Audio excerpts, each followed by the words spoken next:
Alamin ho natin ang detalye ng balita natin ni Joffrey Penasilla.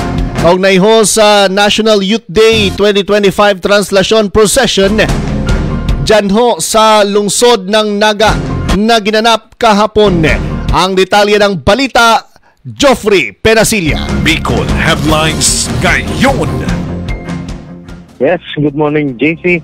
Naging maayos at patapayapa ang ginanap na translasyon procession sa Naga City ng mga imahe ng Our Lady of Peña Francia at Divino Rostro kahapon, kaugnay ng National Youth Day 2025. Ganap ng 3:30 ng hapon ay nagsimula ang prosesyon dahil nilahukan naman ng nasa 8,000 delegado mula sa iba't panig ng bansa. Naging payapa at maayos ang prosesyon dahil hindi nangyari ang nakasanayan, lalo na kapag Peña Francia pyesa katulad ng sakitan at gulo ng mga deboto makalapit lamang sa imahe ng Our Lady of Peña Francia at Divino Rostro. Pagkatapos ng prosesyon ay ginanap ang opening ceremony sa Quadricentennial Arch sa Anaga Metropolitan Cathedral kung saan naging mensahe ni Archbishop Rex Andrew Alarcon na gumalaw ang kabataan at ganapin ang kanilang mga pangarap sa buhay.